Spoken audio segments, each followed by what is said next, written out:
Hello everybody and welcome back to the channel. I'm George Puddy and today I'm going to be talking about Manchester United and what sort of direction I believe they should go in the wake of the news that Cristiano Ronaldo wants to leave the club. At first it probably seemed as if this news was quite alarming to Manchester United, not only in their footballing decisions going forward ahead of the season. It seemed like a bit of a curveball that sort of came out of nowhere, probably affected their plans very heavily, especially after missing out on the signing of Darwin Núñez to Liverpool, but also from a commercial and image brand sort of side to Manchester United, it would have been seen as quite a big blow. Cristiano Ronaldo, yes, is he 37 I believe, or might still be 36? Either way, he's obviously quite old. He's obviously not the player he was. It's hard to say he's even the best player in the world anymore, regardless of whether your stance was Messi or Ronaldo. I think it's fair to say that there isn't really a definitive best player in the world anymore.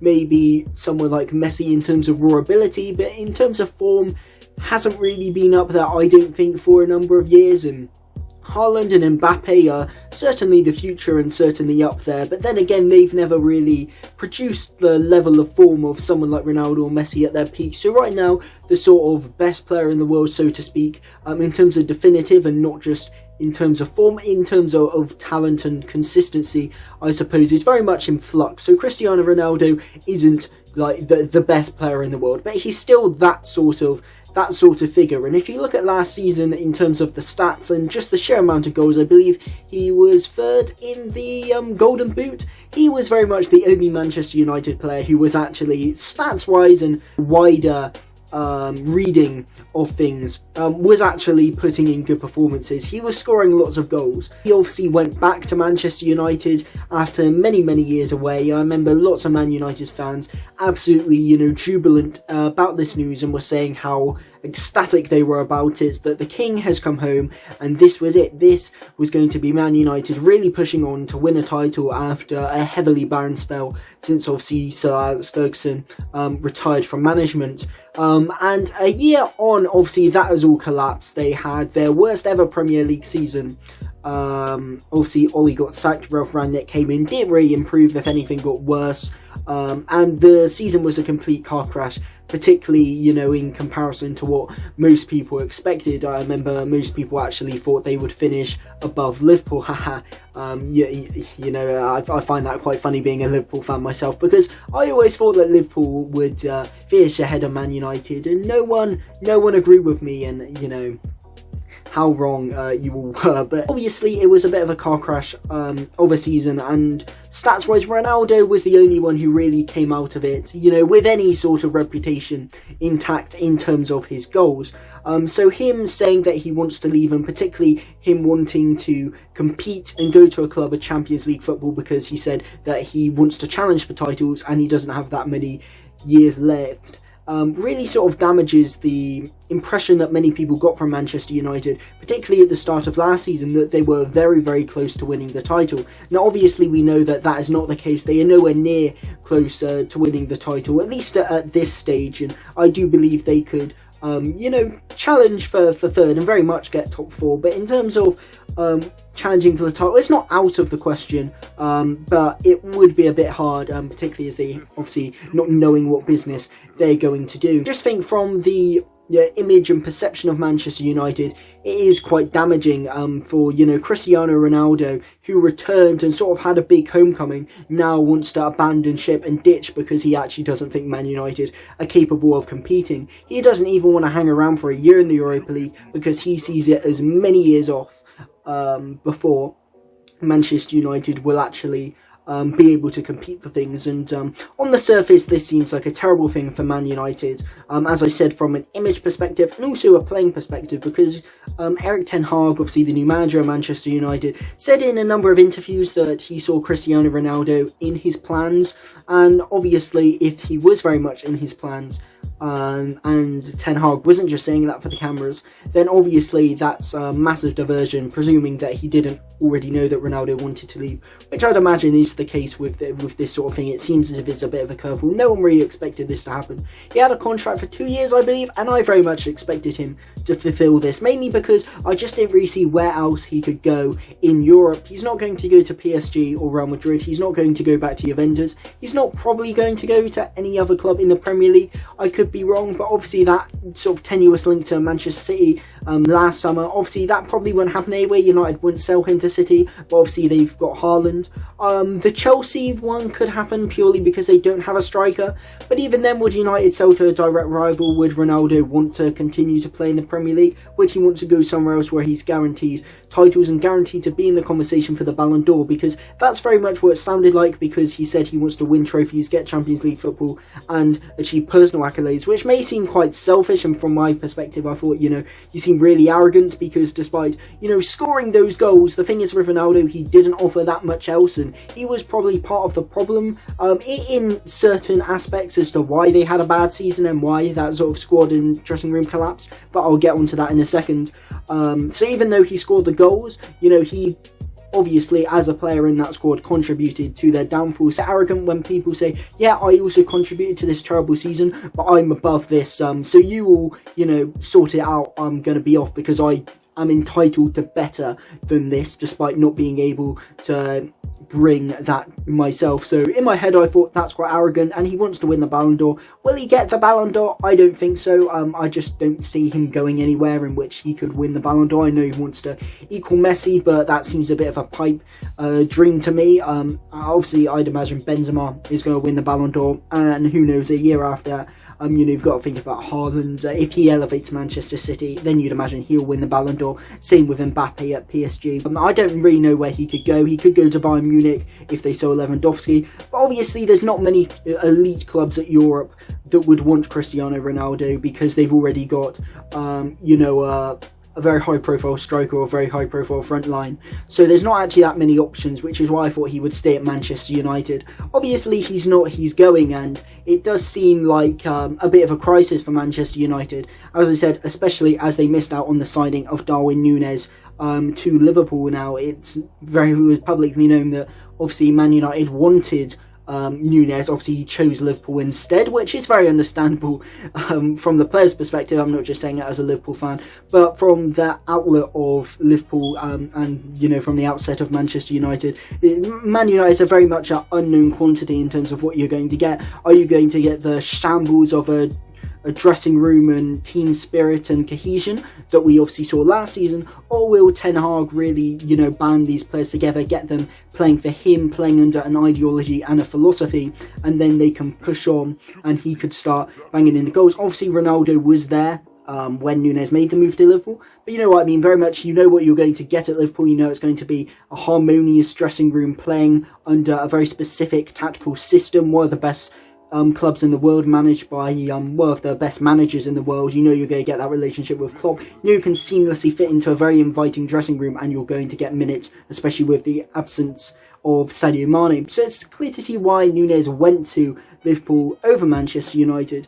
But obviously when they were buying Núñez, it was very much sort of a successor and backup option / rotation option with Ronaldo. Obviously now Ronaldo's going, they don't have Cavani anymore, so obviously they are left without really a striker, because I presume Martial is probably going to leave, or if he doesn't, he's obviously not good enough to play up top. So obviously it's probably left them in a bit of a precarious position, because I wouldn't imagine they planned on spending lots of money on a striker, especially after missing out on Núñez. That's another potential Ronaldo replacement that they've now lost. And obviously many people were hoping they keep Ronaldo, and they're United fans, because they want to see, understandably, the cash injected elsewhere in a defensive midfielder, or perhaps another winger option, or a fullback. So obviously you don't want to see, like I saw Man United fans glad they didn't sign Darwin Núñez, because they were to see the cash injected in more necessary positions, rather than last season, in which they sort of spent lots of money but not really in the positions they needed to. But obviously now Ronaldo's going, so they do need to spend money on a striker. Or do they? Because it's just what I was thinking. Because obviously it sounds as if you need to go and get a striker. You need to probably spend a decent amount of money, maybe on an elite striker. Or even someone like Nunez. I believe he probably cost 60-70 million pounds. I think it was 85 million euros. I could be wrong. It could have been 85 million pounds or 100 million euros. It's all a bit hard to sort of gauge, I suppose. You could say, well, could you go and get Lewandowski? But I think the thing is why Ronaldo leaving will hurt Man United, but it also could be a blessing in disguise. It's Erik ten Hag coming in. He will want the room and the freedom to, sort of impose his ideals, his philosophies, his tactics on an impressionable team that want to, work for him. They will want to impress him. They will want to consume his ideas and perform the very specific positions and jobs and fulfill the roles that Erik ten Hag wants. He wants to revolutionise that dressing room, bring in some of his own players, but also really harmonise an already existing squad and very knit the existing players into a team that is a very distinctly Erik ten Hag team and can work together. This is what many modern managers want. They want a team all singing from the same hymn sheet and a team that is very distinctly their own and very distinctly has their tactical vision. You look at Pep Guardiola's Manchester City and obviously Jurgen Klopp's Liverpool, and even Conte's Tottenham. He went into Tottenham and very much imposed his ideals of what he wants. However, that is very much an issue, particularly in the modern game when so much of it is based around pressing and winning the ball back. When you've got someone like Cristiano Ronaldo, who not only in terms of his age, he's very much a target man. He's a striker who probably has one of the most lethal finishes in the probably the most lethal finish in the world, but he very much doesn't have the legs or the movement or the desire to have the movement that you would want in a modern day centre forward. So he's very much an old fashioned forward in the sense, obviously you saw last season, he's going to stay up top, get the ball to him, he'll score, but he's not going to be tracking back, helping back with the defence or pressing, which you can sort of handle. If you very much know that you've got Ronaldo, you need to play to his strengths. You very much need all other 10 or 9 players, I suppose, who are actually going to be on the pitch, minusing obviously David De Gea, to be pressing machines, to obviously, contrast to the fact and make up for that Ronaldo isn't going to be pressing. But not only will Ronaldo not press, but in terms of the dressing room, he's very much not really going to be wanting to take on masses of information and tactical info, I suppose, from Erik ten Hag, and changes to his diet perhaps, or just how he operates in the game, or training regimes, or all these sorts of things. Because at the end of the day, he's Cristiano Ronaldo. He's 37 years old. He's been around the block a number of times. Obviously, many times. He's achieved it all. So ultimately, he does in his head, and in a sense, quite rightfully, because he has been there, done that, got the t-shirt quite literally. So obviously, he knows what his strengths are. He knows how to get the best out of himself. He's not going to want to change and sacrifice his own play to better the team, because in his head, he's Ronaldo and the team should sacrifice to play with him. But also, he's got that ego that he's going to be better than everyone else. As I said, quite rightfully, considering all that he's done. So when he's going into a team that very much is below him, then he's going to view himself as above them, and he's not really going to merge or bond with a team, or find himself culprit for their many weaknesses. For example, with Man United, you see Ronaldo shaking his head walking down the tunnel. He's not there going to accept that defeat or take that on the chin and hold his hands up and say, yeah, we were crap. He's very much going to blame it on everyone else, because he's sort of doing his own job, especially when you've got someone like Harry Maguire, who isn't proven, he hasn't been there, he hasn't done that. When he's the captain and he's trying to tell Cristiano Ronaldo, and other players are going to be trying to tell him, he's going to be saying, why am I, taking info from you? Why do I care what you think? I'm better than you. And as I said, you can understand why he'd have that mindset. It's the same with a manager. He's not going to take on and do anything for this manager that he doesn't think he needs to do himself.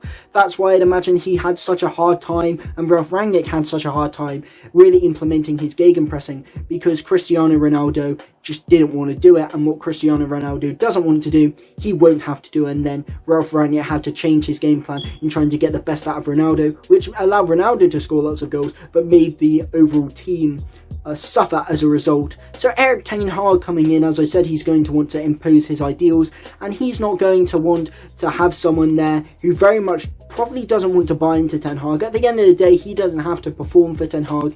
His career isn't riding on what he does in this moment and the Man United project, because he knows he's not going to be a part of it, and his career isn't really going to suffer for it. As I said, he can just leave and get a big move because he's Cristiano Ronaldo. What he does for Ten Hag really doesn't matter, unlike other players, for example, in which what they do right now really matters for their careers at the moment, their reputation, and their careers at Manchester United. If they want to stay at Manchester United and be a big key role in Erik ten Hag's Man United project, with everyone at Manchester United wants it to be a project that will eventually follow into them being the dominant force in Europe. They need to buy into Ten Hag and really impress him and put a shift in. Cristiano Ronaldo doesn't do that, so when you've got such a vocal and big personality there who doesn't want to buy into it, all of a sudden it will create a bit of an unbalance in the dressing room, and you just don't really want that sort of player there.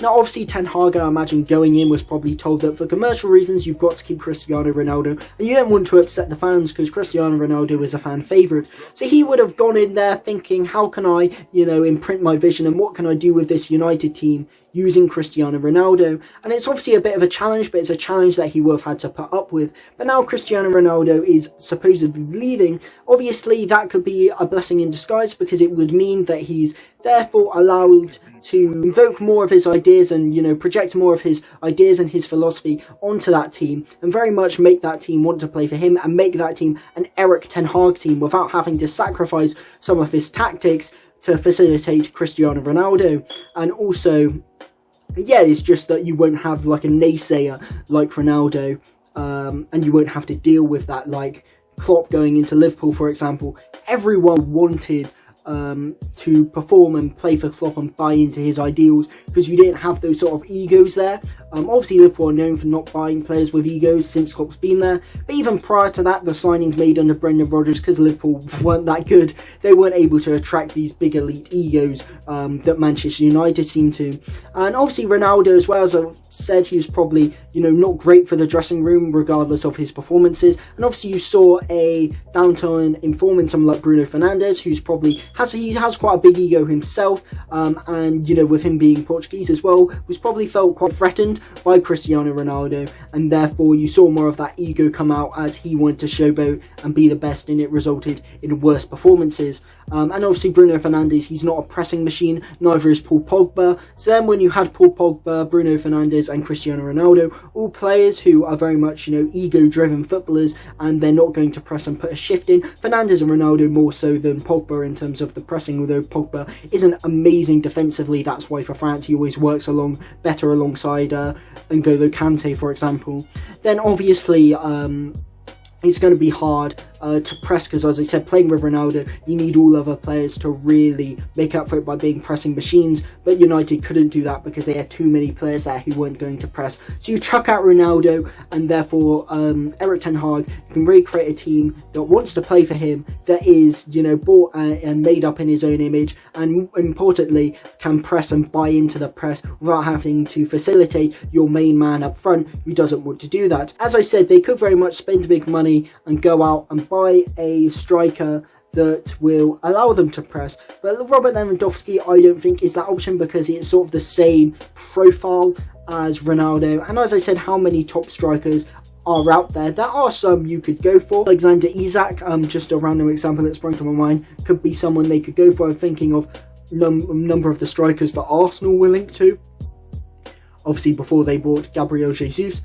But I was looking at Ten Hag and what he did for Ajax in the 18-19 season, the season in which they reached the Champions League semi-final, obviously got knocked out to Tottenham. But it's interesting because if you look at his team now, he obviously played with Sebastian Haller at top, very much the big man, and then you had the wingers either side, obviously Anthony being a key force in that Ajax team, and obviously United are linked with him. He'd be a very good signing. Although I believe he plays on the right, and obviously Jadon Sancho plays his best football on the right as well. But if you look at the Ajax team of yesteryear, he played with Dusan Tadic in the false 9 role, sort of in front of, two wingers either side of him. And then you had a sort of double pivot, De Jong being one of them, again, who Man United are linked to. And obviously Van der Beek as well, in a sort of free roaming role in front of the double pivot, but just behind Dusan Tadic in the false 9 role. And what I thought was interesting about that is someone like Bruno Fernandes, I think, could be suited if Erik ten Hag wanted to have this Manchester United team play in the false 9 role that he did at Ajax, play in that system with the absence of a striker, and that could actually be really beneficial, because Bruno Fernandes is a really weird player in terms of the fact that he's very much a number 10 and nothing else. There's a few players you get like this. I think Dele Alli is a striking example of someone who their best position is a number 10 behind the striker, and they only really can play in a number 10 or in a team that play a number 10 because they're not defensive enough to be central midfielder, and they can play the wing but not greatly. There are other players who can play in that position a lot better because they haven't got the pace and they're not just overall suited as well to playing on the wing. They haven't got the dribbling as they do in the number 10. I think that's been the downfall of Dele Alli's career, in the fact that not many teams play a number 10, and particularly not the teams that he's been to. Spurs stopped playing a number 10, obviously Conte doesn't play a number 10, and neither do Frank Lampard's Everton seemingly. So then he's sort of stuck as being put a square peg in a round hole for a lot of the last few years, and now to the point that people realise he's a square peg, he doesn't fit the hole, so he just doesn't get played altogether. I think Bruno Fernandes is similar in the sense that he's a 10, you can play him on the wing, but it doesn't always work, and obviously he can't be played deeper because he just doesn't have the defensive capabilities. So I was always thinking in terms of Erik ten Hag, where do you fit Fernandes into his team? Presuming that we're going to have either Van der Beek or Christian Eriksen sort of in a more pressing sort of 10 role, I suppose, that sort of free roam role that Donny van der Beek was perfect for Ajax. Therefore, where do you fit Fernandes? Many people are saying on the wing, but then again, you're not getting the best out of him. But obviously, he would have had to have done something like that with Cristiano Ronaldo in the team. But obviously, with Ronaldo not in the team anymore, I think you can put Fernandes in that sort of false 9 position, because he won't be required to do as much defensive work if he was playing, in a centre mid, or you've got Van der Beek if he was to play this formation, or Christian Eriksen, who can sort of make up and do the dirty work in the centre as that sort of more advanced presser. Fernandes can still sort of come back, he can still, drop into midfield if need be. He can still support wingers, which you could sort of have like Liverpool's sort of inside forwards, as a lot of the play goes through them. But also Fernandes, obviously, he he's got an eye for goal. He's pretty decent in that respect. And I also think you could do a sort of Liverpool-Manchester City thing with Manchester City play with a false 9 as well. It's not always a weakness to not have an out-and-out striker, and I really think that Bruno Fernandes, should Erik ten Hag want to play the formation that he did at Ajax during the 18-19 Champions League run, I think Bruno Fernandes would be really suited to that role. And obviously you've got players like De Jong, should he bring him in, Donny van der Beek as well, Christian Eriksen, should they bring him in, it's looking likely they will, that will sort of fit into the system, and therefore you don't actually need to spend a lot of money on a striker when you could just adapt the system to not play a striker. And obviously my main point with this video is it's not an unknown quantity for Erik ten Hag. He's done it before, you can do it again. And I think in terms of getting the best out of Bruno Fernandes and fitting him into a team which doesn't hamper his abilities or hamper the abilities of the team, I think this would be really great actually. Would it have to be adapted? Is it a sustainable model? I don't know, because I haven't seen them play it.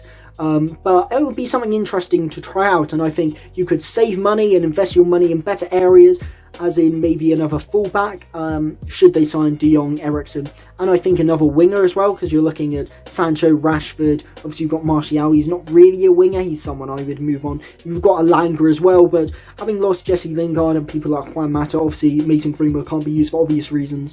I think you're looking that Man United are actually looking quite threadbare in terms of those positions, especially if you were to play Fernandes up top and not on the wing. So that's where I'd invest my money in. But yeah, I think Fernandes could be the solution to Manchester United losing Ronaldo by adapting the play, playing in a way that is very distinctly Ten Hag and he's done before, and therefore making this Man United a Ten Hag United, one that plays very much with a key philosophy, and just see where it goes. I think you're getting the best out of Bruno Fernandes, getting the best out of Ten Hag, and getting the best possibly out of the team that works in a Ten Hag way. And you can allow Ronaldo to move on as someone who's not really buying into the project. You don't really want people like that lingering around, because it's harder to really galvanise the team and create a harmonious dressing room and team spirit, like obviously Klopp has done at Liverpool. I would think is the most clear example.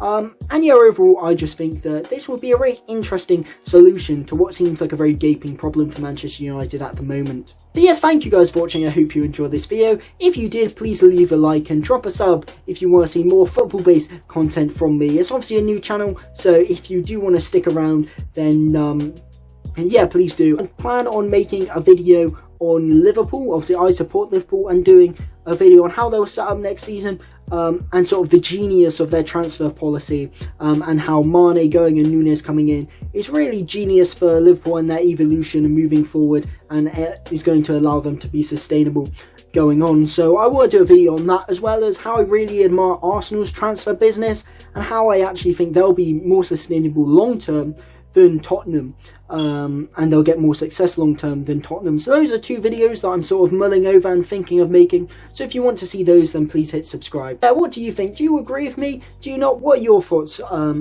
about Manchester United, and where do you think they'll finish next season? How do you think they solve the Ronaldo problem? Are you a United fan? If so, drop it down in the comments. What do you think about my proposition? And whatever you think, drop your thoughts in the comments. Let's start a discussion. That's always fun. If you're more interested in TV and film content, then please check out my other channel, Pickles Parker Reviews. But yes, without further ado, thank you guys for watching, and of course, a goodbye.